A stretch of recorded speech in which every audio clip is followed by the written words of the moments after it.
This is the first section for chapter 12, which discuss circles, and I'm ready to blow your mind on circles. There's so many different things about circles that we didn't know, and you guys all know that that is my favorite shape to go over. So I'm really excited for us to begin this section. I just want to remind you that the video title is "What is a tangent line to a circle?" What happens when there's a tangent line to the circle? What are the different things and the different properties and theorems that we could look at? And this is for section 12-1 out of your textbooks. And we're going to go ahead and look at some examples and write down some notes on what is a tangent line to a graph. Here's a reminder of what your notes should be set up to look like to take notes from this video. Your section title go up top. This is video title number 1. There's no 2 or 3. And you're going to go ahead and write your notes in your right-hand column. Once you're done and you have reviewed your notes several times, you'll then complete your summary at the very end. And from now on, I'm stamping notes each and every time. So if you miss out, you're only going to get partial credit for your notes. Here are 2 essential questions for this video. How do I identify segments and lines related to circles? And how do I use properties of a tangent to a circle? We'll answer both of these essential questions throughout the video. Let's first discuss some definitions that you'll need to know about circles. A circle is the set of all points in the plane that are equidistant from a given point called the center of the circle. Please make sure that you have written down all definitions before you follow along with my voice. Radius is the distance from the center to a point on a circle. Congruent circles are circles that have the same exact radius. And diameter is the distance across a circle through its center. This is very important when we're looking at diameter. It must go through the center. Okay, here's a diagram of some of the definitions I just discussed for a circle. Remember, a circle is points that are equidistant from the center of a circle. So all these points around the edge of the circle are equidistant from the circle. How do we know that? We can use the radius to prove. And if we can move around this red line around, you'll see that it's the same exact distance all the way around. So it is a circle. The center is point P. And blue line represents the diameter. And that's the length from one side of the circle to the other side. But it must go through the center for it to be a diameter. And remember, radius comes from the center to the edge. In order for you to name a circle, you actually draw a circle with a dot in the middle, and then you use the point or the center to label it. So this is circle P, and P is the center of that circle. Please make sure you have this diagram written down in your notes. Let's now talk about another definition, a chord. A chord is a segment whose endpoints are points on a circle. So notice that this is not a diameter because it doesn't go through the center. So when we have a line like this that doesn't go through diameter, we call it a chord. So line AB is a chord. Here's the proper notation down here. Another definition is secant. Secant is a line that intersects a circle and 2 points.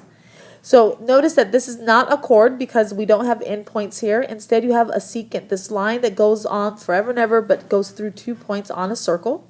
And we notate it by a line. Line MN is a secant line. Our definition that we'll definitely need for class on Thursday is tangent. Tangent is a line in the plane of a circle that intersects the circle in exactly 1 point. So notice that this line is on a plane. This is the entire plane here. This line on a plane actually touches or intersects the circle at 1 point. And that point is very important, and we're going to discuss that point with some examples in this video. Here are the definitions that you need for circles. Make sure that you review these definitions and practice them because you will have a quiz on all definitions. Okay, here's our first example, and this is a review of the different definitions that I just gave you. I'd like you to tell whether the line or segment is best described as a chord, a secant, a tangent, a diameter, or a radius. Write down the instructions, copy down this picture, and then list A, B, C, and D. Next to it, you can either say it's a chord, a secant, a tangent, a diameter, or a radius. And then when you're ready to follow along and check your work, resume the video and I will have the answers revealed for you. Okay, hopefully you got all 4 of these correct. AH, which is our red line here, is a tangent line. Notice that it intersects the circle at exactly 1 point. EI, which is the blue line, is the diameter. It goes from one edge of the circle to the other through the center. The green line, which is EF, is a chord. It does not go through the center of the circle, and it goes from one side of a circle to the other. And the radius is CE. It is the distance from the center to the edge of the circle. Do you guys see another radius here? Go ahead and list that radius on your paper as well, because there's 2 radiuses given, or technically 3 radiuses given. Go ahead and list all 3 radiuses, or excuse me, radii. Okay, now that we've talked about a tangent line to circle, let's define a point of tangency, because that is what this video is all about. The point of tangency is the point at which a tangent line intersects a circle to which it is tangent. So this is our point of tangency. Really, it's saying that point that touches that circle is the point of tangency. And this point of tangency gives us a really big piece of information that we're going to need to use for different circles. We'll see what we use it for on the next slide when we talk about the different theorems for this section. Okay, there are 2 theorems that we need to discuss for tangent lines to a circle and using the point of tangency. This first theorem is the actual theorem, and then we're going to do the converse or the reverse of the theorem on the next slide. So let's take a look at the perpendicular tangent theorem. If a line is tangent to a circle, this line is tangent to the circle, then it's perpendicular to the radius drawn to that point of tangency. So if we draw this radius to the point of tangency right here, then we have a perpendicular, which also means 90 degrees. Remember I told you anytime you hear perpendicular, think of 90 degrees. It makes a 90-degree angle with the radius and the point and the tangent line to the circle. So let's again say if line L, this is line L here, is tangent to circle Q. Remember, we notate the circle using the center of that circle. At point P, then L is perpendicular, this line is perpendicular to QP, which is the radius. That same theorem also works backwards. In a plane, if a line is perpendicular to the radius, that means that it creates this 90-degree angle, radius of a circle and its endpoint of a circle, then the line is tangent to the circle. So if you get 90 degrees here, you will know automatically that this line L is tangent to the circle. So if line L is perpendicular to QP at P, then L is tangent to the circle Q. You may have to prove that either it's tangent to the circle or that it creates the 90-degree using these theorems. Let's now practice some examples. Go ahead and write everything you see on this slide here. I'll add some extra notes in, and then I'll display and I'll discuss how to solve this problem. Okay, let's begin by explaining this example. First of all, it says tell whether, these are the instructions, tell whether CE, which is the blue line, I love color coding, so I circled in blue, so that's the blue line.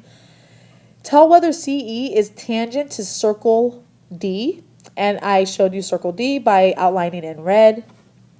To do this, we're going to use the converse of the Pythagorean theorem to see if the triangle is right. What I mean by that is, given this side 43, given this radius for 11, and given this as 45, if we're trying to prove that this line CE is tangent to the circle, then it must be a right triangle to create this 90 degrees right here.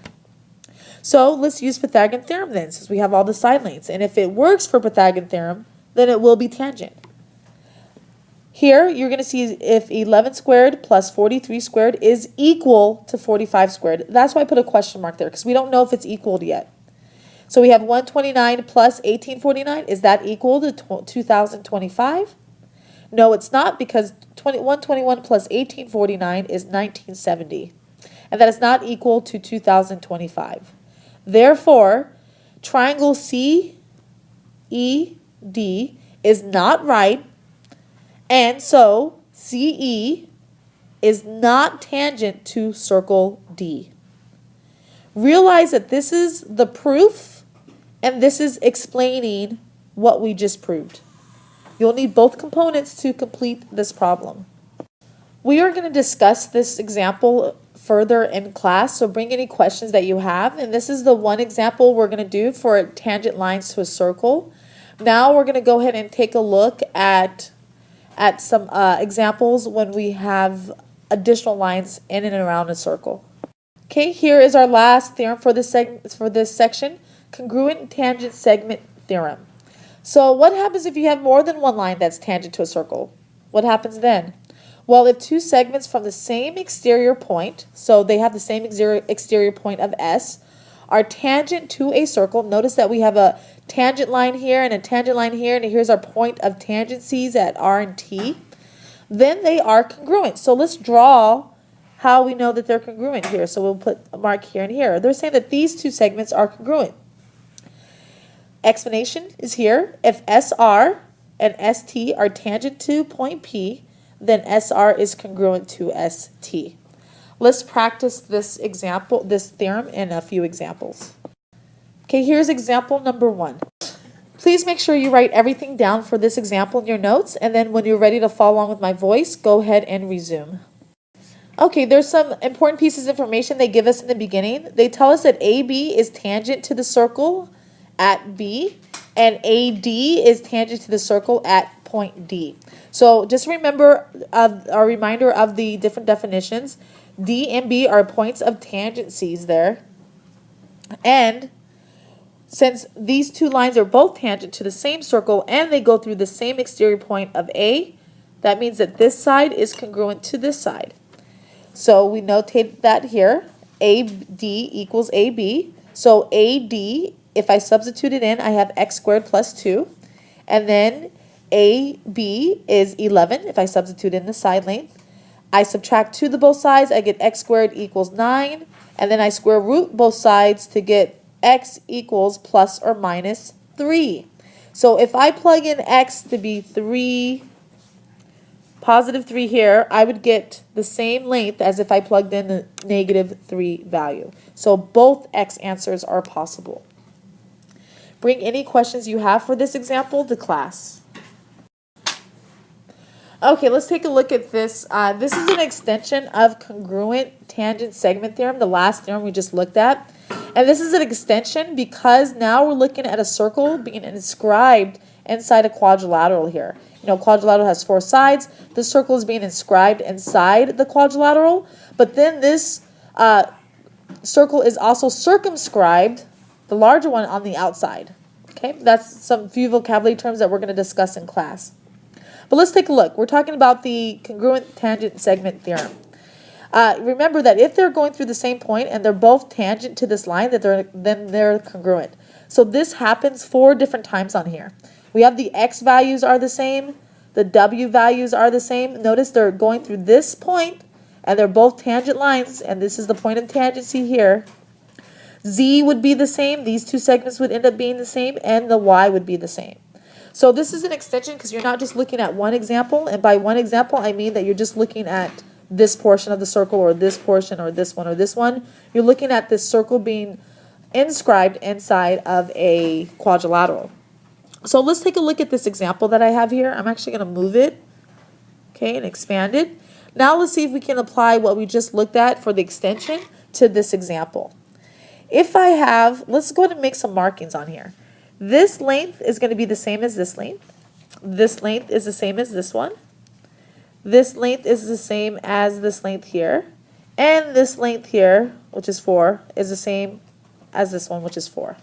So now let's go ahead and label out what our different lengths will be. If this side here is 4, then and they're both congruent, then this will also be 4. If this side is 3 and they're congruent, then this side will also be 3. This side is 6 and this side is congruent, this would also be 6. And if this side was 7 and they were congruent to this side, then this would also be 7. And now notice we found all the extra side lengths. So I can actually find the perimeter of this quadrilateral. And the perimeter would be to add up all sides. So I would add 4 plus 3 plus 3 plus 6 plus 6 plus 7 plus 7 plus 4. And I would be able to find the perimeter of the shape. Notice that we use the theorem here. We saw that we had 2 lines tangent to the circle through a common point, and so they made congruent segments, and we were able to find those segment lengths and then add up all lengths to find the perimeter of this shape. So that's a way of using what we know about circles and tangent lines and points of tangencies in order for us to find the perimeter of any type of quadrilateral. We went through a lot for this video. We first discussed definitions of different sections and parts to a circle, including chords, secant, diameter, radius, and a tangent line and a point of tangency. Then we practiced about 3 different examples. So now I'd like to ask you this question, and I'd like you to answer the question in your summary. What is a tangent line to a circle? Describe what it is and give your own example of how you can use that for a different problem. Look at the example we looked at in the video. So once again, answer the question, what is a tangent line to a circle? After you have reviewed your notes, looked at the examples, looked at the definitions a few times, and then you can answer this question at the end for your summary, which should be 3 to 4 sentences in length.